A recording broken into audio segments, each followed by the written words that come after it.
Bismillahirrahmanirrahim. My name is Nurul Aiman from Faculty of Distri UC. My question is for Maulidur Rasul, the event of Maulidur Rasul, we have the event for secondary school and primary school, and nowadays the students is not truly know Muhammad, Nabi Muhammad, the Prophet Muhammad. But doesn't we think that with this event we will make drama, and then we know about Muhammad more. Is it good? Okay. Thank you for the question. I believe I understand the question. Again, please do not misunderstand me. I'm not saying that you should stop doing it. What I'm saying is you should know your priorities. Okay, know your priorities. Things which has been ingrained in the culture, you should not change it immediately. That's not how Prophet perform his da'wah and tarbiyah.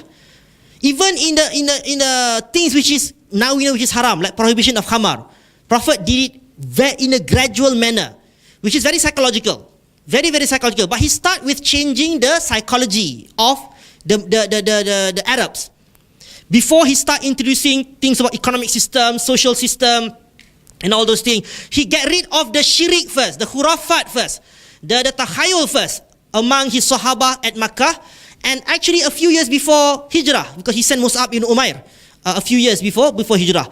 So he changed the psychology first, the psyche, the way we think, the way we feel, the way we behave. So I'm not saying you should cancel it, please do, but please change it gradually. Like you said, before this, they do not know about Prophet Muhammad. Try to assess what kind of stories are they being told. Is it the one with hadith maudu, with hadith da'if? Now change it to hadith sahih only, but still celebrate Maulidur Rasul. Yes, still celebrate Maulidur Rasul.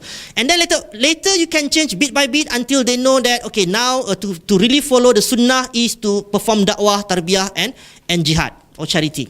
I want to give you my hypothetical theories, okay, my theory, not supported with any empirical study yet, that I believe that the ulama, the da'i, du'at, the Sufis who brought us Islam in the 13th centuries before, they used psychology a lot.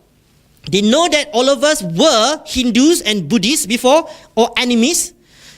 Possibly, again this hypothesis, I'm not sure, I'm just guessing, maybe at that time we have a lot of ritual inherited from Hinduism and Buddhism and animism.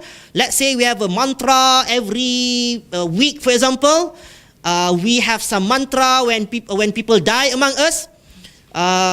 So they are thinking, how can I change the psychology of Malay? They have conduct diagnosis lah to Malays.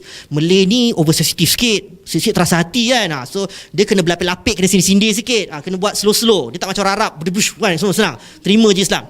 So let's replace that ritual with Quranic reading. Quranic reading. What is the best surah in the Quran? Nak surah Al-Kahfi panjang sangat. Nanti kena lari pula tak masuk Islam. Al-Kahfi. Now most of us are practicing Al-Kahfi every Jumaah, right? Before this Yasin kan. But we still read Yasin sometime when we are with kampung people or with our relative, who may not understand that. So, okay, let's choose Surah Yasin. Walaupun the fadilat based on hadis da'if, okay lah, temporarily. My plan maybe as a da'i to change them gradually. I'm sure the ulama know that the Malay should not stick with Yasin only. It should be the whole Quran from Al-Fatihah until An-Nas. I'm sure they know that. If they are true ulama. So Yasin is just temporary. Okay, temporary. And when should they recite the Yasin? Let's choose the best day of the week. Okay, which is Sayyidul Ayyam, Yaumul Jum'ah. So the same thing with Tahlil or Talqin and a lot of other ritual. I think it is very psychological, very hikmah at the time. Very hikmah, dakwah bil hikmah at the time to Malays, because our psychology is different from other race, for example. However, unfortunately, colonialists came, Portuguese, Dutch, and also British. So the Islamization of Malay has been interrupted. The British came and they see this ritual has been practiced. They don't see any wrong with that as long as you don't perform jihad. They say, okay, you can continue with that as long as you don't perform jihad. Okay, as long as you don't perform jihad. My point here is, if you want to change people, change them gradually. Okay, let brings back things gradually. Get rid of the secularism that British has introduced. I know we are now obsessed with attacking liberalism, pluralism, feminism, because that one we can see. It's new. But remember, a lot of things, a lot of kufur ideology we have been practicing now.